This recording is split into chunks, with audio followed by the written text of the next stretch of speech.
Aí tem gente reclamando do sistema lá na frente, coisa que, aliás, Renato Portaluppi não tem feito ao longo dessa temporada. Não. Né? Ele que, por exemplo, perdeu o Luiz Soares, né, Diogo Oliveira, para esse confronto com o Flamengo por causa de um cartão amarelo nos minutos finais da última partida. Teve que ser criativo para montar o time, saiu perdendo, né, e conseguiu impor uma virada, acabando com a série de derrotas para o Flamengo. Aliás, são séries, né, em casa e pelo Campeonato Brasileiro. Foi tudo para o espaço ontem junto com o gol do Grêmio, Diogo. Bom dia, Marcelo, bom dia, Rodrigo, bom dia, Éboli, quase gaúcho. Foi uma vitória que acabou sendo muito do Renato. Ele vinha sendo bastante contestado, criticado pela aquela não entrevista no Grenal. Já disse 1000 vezes aqui, né, que a Copa Grenal pega sempre. E o Grêmio vinha de uma sequência ruim, 4 jogos, 1 ponto apenas contra o Flamengo. Então, mesmo com a vitória de ontem, são 16 jogos e 2 vitórias do Grêmio. Olha só como o Grêmio tinha problemas, né? O Renato vinha sendo muito contestado, dava uma impressão de ter batido no teto, porque as soluções não aconteciam. E ontem não tinha o Soares. Não tinha o Soares, que é o melhor, é o maior artilheiro do time, é o maior assistente do time, enfim, o ataque é sempre moldado em função dele. E o Grêmio precisava dar um sinal de que algo poderia acontecer ainda no campeonato, e de alguma maneira não foi uma grande atuação. Eu acho que passa um pouco por erros do Flamengo, que a gente vai falar em seguida, né? O último gol do Grêmio, um time como o Flamengo não pode tomar um gol de cobrança de lateral em que um volante, o Vila Sante, cabeceia livre na entrada da área para ordenar a jogada. Não tem cabimento isso do ponto de vista coletivo. Mas o Grêmio conseguiu competir, a gente cobrava muito isso, né? O Grêmio estava passando alguns jogos sem conseguir competir, espaçado, fazendo erros individuais assim que não eram da conta. E o Renato ontem tinha que resolver só esse problema. Não tinha Soares e não tinha o parceiro do Soares, que ele não teve a temporada inteira.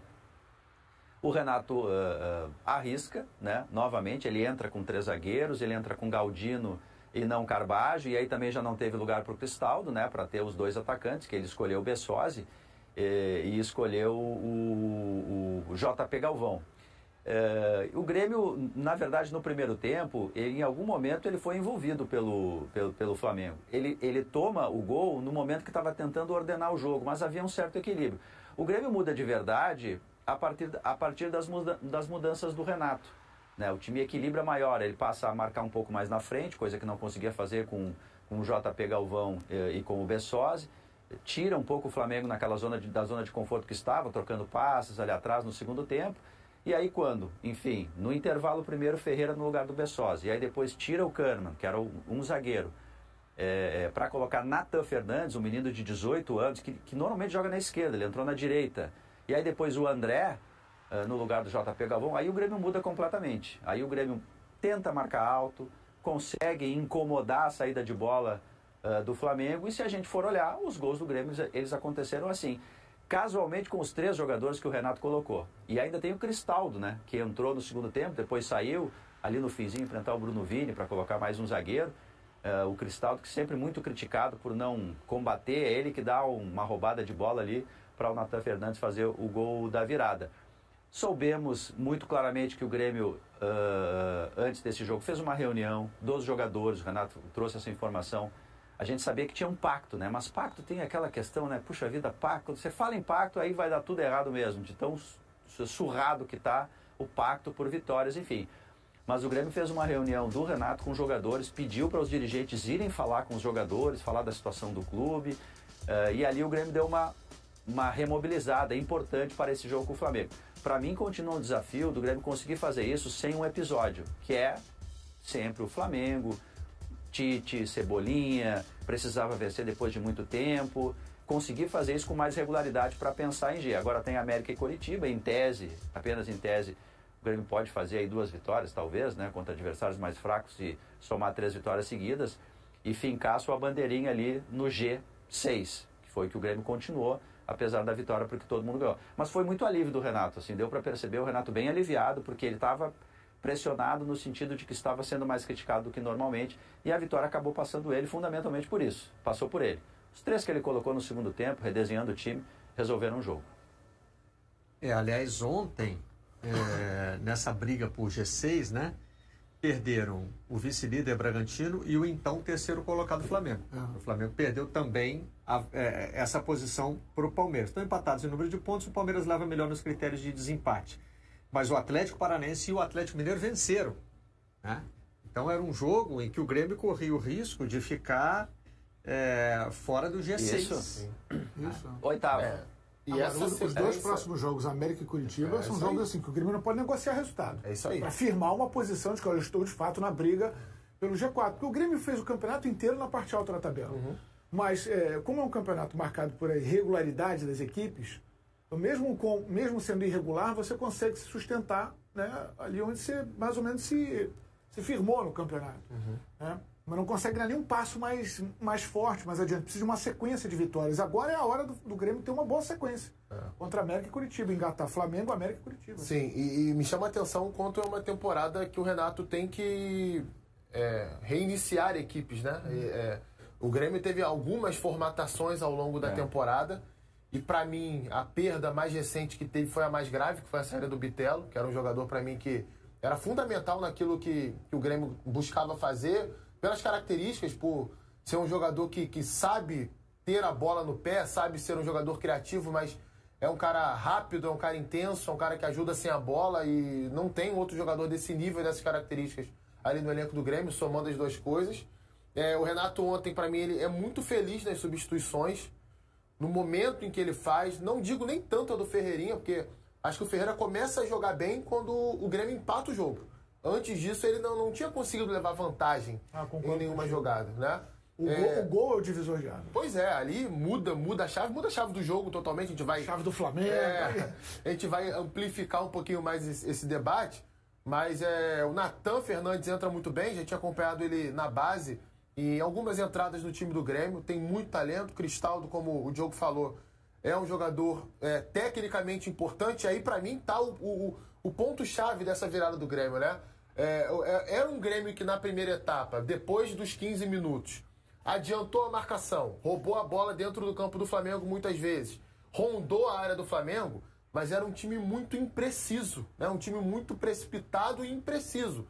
E aí, se a gente compara tecnicamente Everton, Galdino e Bessosi com Cristaldo e Nathan Fernandes, só para pegar esses dois exemplos, para mim os jogadores que entraram são jogadores de melhor trato com a bola. Acho que isso foi fundamental, é claro, também com uma questão física, né? Jogadores que entraram frescos no jogo e conseguiram dar mais mobilidade ao time, mais intensidade perto da área. Isso acabou sendo fundamental. Agora, do outro lado, né? Como a gente falou de São Paulo e Palmeiras, nada se explica só por um lado. E acho que o lado do Flamengo, ele tem uma parcela importante para a gente entender o que aconteceu nesse jogo. O que para mim foi uma falta de agressividade com a bola. A gente estava conversando aqui antes do programa começar. A Bolha acho que concorda comigo em cima disso. O Flamengo foi um time ontem que ele teve o controle do jogo até o gol de empate do Grêmio. Quando a gente fala o controle do jogo mais posse de bola, mesmo que essa posse não tenha sido uma posse produtiva. Flamengo, a gente viu ali, foram 6 finalizações só, um número baixíssimo para um time do nível do Flamengo. Era uma posse de bola numa zona mais morta do campo, mas se a bola está comigo ou não está com o adversário, ele não me ataca.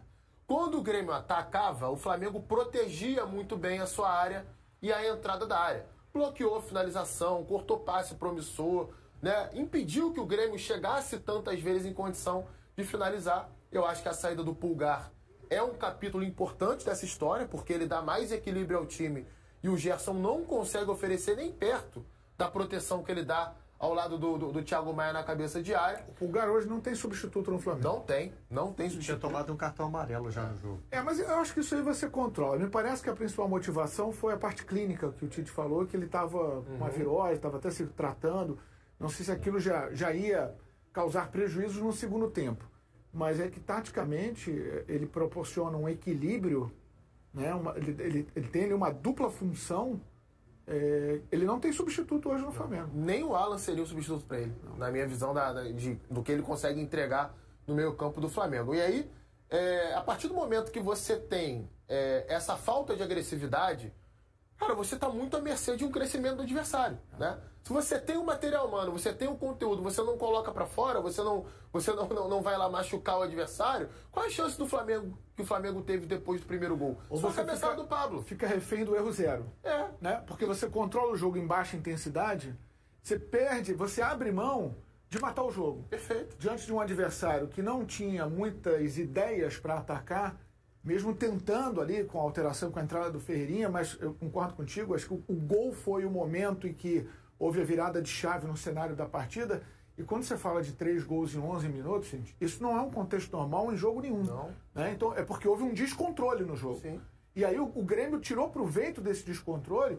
Talvez, aí sim, a gente pode aplicar um pouquinho da questão de comportamento, né? Sim, sim. Como o Grêmio chegava primeiro nas bolas, o Grêmio ganhava as divididas. Mais intenso o tempo todo. O segundo gol foi um gol de força. Não foi um gol construído, foi um gol de disputa de bola. Vai ganhando duelo, vai ganhando duelo, a bola vai. E em função também de um Flamengo desarrumado no seu setor de meio de campo, e aí vai muito de um trabalho que tem 10 dias, um trabalho que hoje atua muito na base da intuição, porque não tem o conhecimento pleno do elenco, né? O Tite, ele agiu com intuição. O Tite olhou para o Gerson e falou, opa, o Gerson vai ser meu segundo volante aqui, vai ser meu segundo homem de meio de campo. Só que o Gerson, segundo homem de meio de campo, que brilhou, foi o Gerson que o Tite não convocou para a seleção brasileira. Gerson e Thiago Maia, formando a dupla de volantes do Flamengo, disputaram 17 jogos nessa temporada. O Flamengo perdeu 10. Nesses 10 jogos sofreu 31 gols. Porque uma média de 3 não é obra do acaso, né? Não. E o Gerson, quando voltou para o Flamengo... Não quer dizer que o Flamengo só perdeu e só tomou gols porque eles eram os volantes. Mas não. essa situação, né? Mas essa formação é uma formação que está mais associada a jogos que o Flamengo Eu acho que a perda de controle, ela está um pouco associada a esse meio de campo que se desfigurou. Foi algo que o Tite pensou numa intuição, porque ele tem que tomar as decisões. Ele conhece pouco o elenco ainda. Ele conhece os jogadores, mas é diferente do trato do dia a dia, de você realmente testar na posição. Quando você recua o Thiago Maia, né, para uma linha de zagueiros, com os outros jogadores. Isso, exatamente. Como o Gerson faz uma recomposição defensiva no segundo gol, completamente desastrada.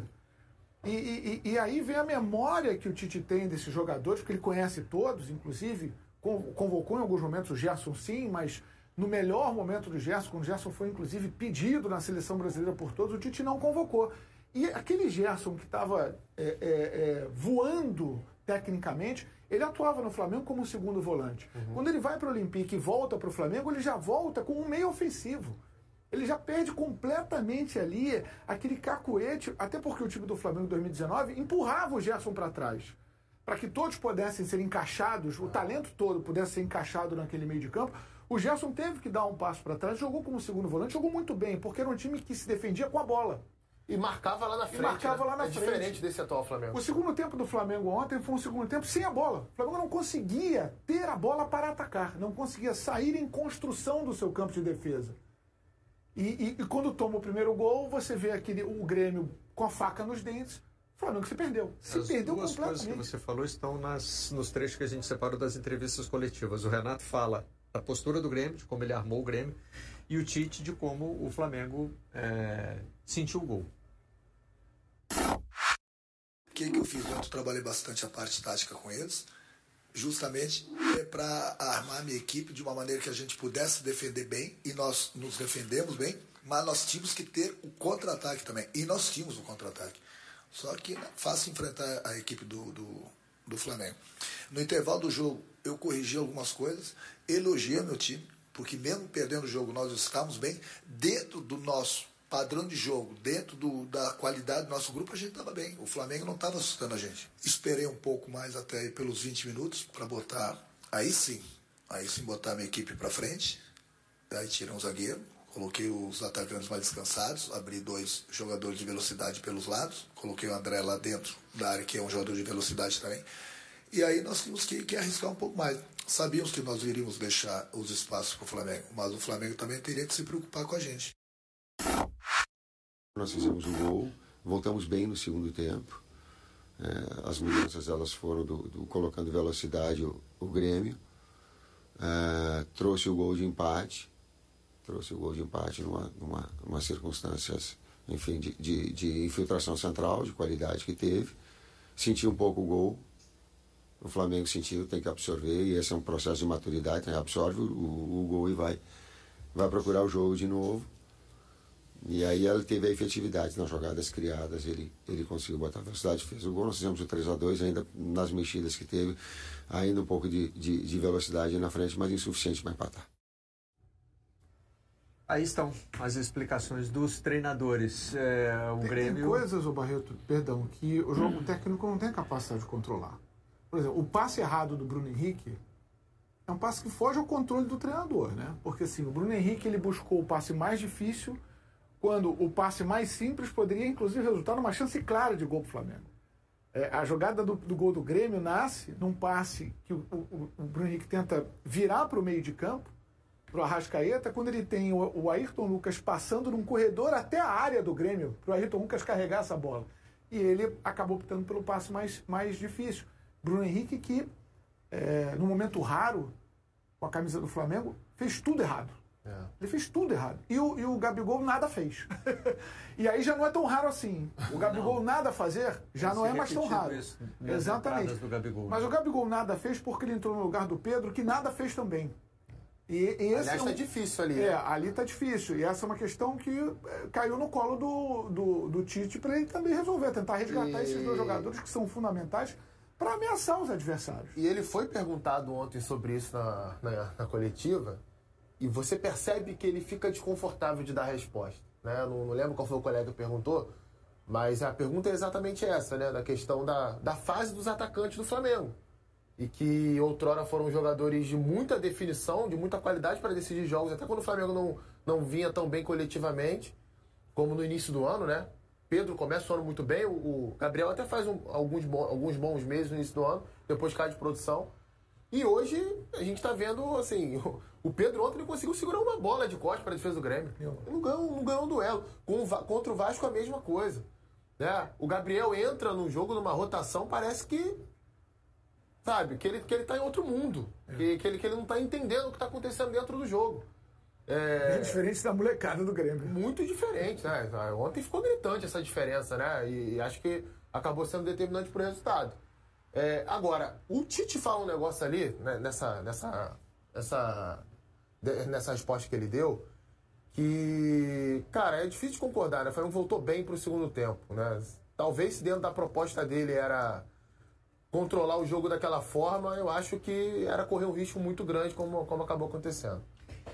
E o Renato se preparou para enfrentar esses jogadores consagrados, como ele explicou ali, né, Diogo, com uma determinação tática que passava pela defesa, né, e que teve o aporte dos garotos na hora de virar o jogo. O plano dele, em última instância, era resistir e depois tentar a cartada final com os meninos. O Rodrigo usou uma imagem bem interessante ali, que é a ideia do F5, né? Que o Grêmio realmente fez isso muito na temporada, né? Redesenhou o time taticamente, começou sem ponteiros, sem extremas, com muitos armandinhos, volantes e armadores. Quando tinha o Bitelo, obviamente era mais fácil de fazer essa mudança, essa passagem, porque ou ele jogava lá na direita aberto, ele vinha para volante, e aí quando ele vinha para volante abria espaço para um ponteiro, enfim, ele dava esse jogo para o Renato. Agora não tem mais Bitelo. Trocou para 3-4-3, ontem foi 3 zagueiros, no jogo passado já não eram 3 zagueiros, ele está sempre trocando, e inclusive individualmente. Esses jogadores que resolveram ontem, contra o Atlético Paranaense, por exemplo, eles entraram e não conseguiram dar resposta. O Grêmio começou com Iturbe e Bessosi contra o Atlético Paranaense. Não funcionaram, aí trocou para Galdino e o próprio Ferreira. Aí o Ferreira chegou a ser vaiado no final do jogo, porque ele erra, perde uma bola que o Atlético Paranaense na arena faz o gol final, e aí ele tocava na bola, era vaiado. Quer dizer, o Renato ele está sempre tentando questões diferentes. Aqui na província de São Pedro, gente, a discussão assim ficou das nossas críticas ao Renato em outras questões que são, por exemplo, o Renato alega que o Grêmio baixou 4 milhões a folha de salários. Ontem de novo ele usou essa ideia, né, de que o Flamengo tem mais capacidade, enfim. E aí a gente aqui fica discutindo, é o momento de dizer isso? Olha, o Grêmio é um time tão barato assim, né? Quer dizer, sabe aquele discurso um pouco do coitadismo de quando enfrenta um time maior? Enfim, olha, o Suárez, tá bem que o Grêmio não precisou comprar o Suárez, mas não é exatamente um jogador barato. Cristaldo e Carbajo, o Grêmio gastou bom valor. Só o Cristaldo foi 24 milhões de reais. Então o Grêmio investiu. Talvez não tenha podido investir agora, mas ele investiu dentro do possível no começo da temporada. O Grêmio trouxe 20 jogadores. João Pedro Galvão, lateral João Pedro, Reinaldo. São jogadores que não são exatamente baratos. Então tinha muito esse tipo de debate, assim, com o Renato. Mas tem uma crítica que o Renato faz conceitual que eu acho importante a gente dizer aqui, que daí é em favor dele. Essa é uma crítica de conceito. O Renato alega, eu acho que é isso que magoou um pouco o Renato, e a gente deu para perceber um certo alívio ontem em razão disso, é de que ele entende que aqui nós mesmos, na província de São Pedro, em alguma instância no resto do Brasil, mas mais a gente aqui que está no dia a dia, não deu a ele o direito da oscilação. Ele tem usado muito essa expressão. Então o Renato diz assim, olha, o Palmeiras ele foi eliminado da Libertadores, oscilou. O Botafogo oscilou, até trocou de técnico. O Fluminense está oscilando, ganhou, mas enfim, está oscilando aí com a cabeça na Libertadores. O próprio Inter aqui na nossa rivalidade, né, quando estava com a cabeça na Libertadores, foi regular para baixo, né, nem oscilação. Ele diz, por que o Grêmio não tem direito de oscilar? Então ele admite que o Grêmio ficou sem render alguns jogos, né? Mas ele alega, e aí está o debate que está posto agora, né? Ele alega que é oscilação, que o Grêmio vai retomar, que é algo que estava no cenário desenhado para o Grêmio no começo da temporada, em algum momento ia oscilar. E eu acho que isso, enfim, em favor do Renato, a gente tem que colocar também. Tem o desafio agora de continuar conseguindo desempenho, em alguma medida, e resultado, não apenas num episódio de pacto, mobilização e chama todo mundo, sabe? Aquela coisa de batalha épica, não existe quarta domingo, né? Você não faz epopeia quarta domingo, você faz de vez em quando. E aí o Grêmio agora vai ter que ser um pouco mais regular nesses próximos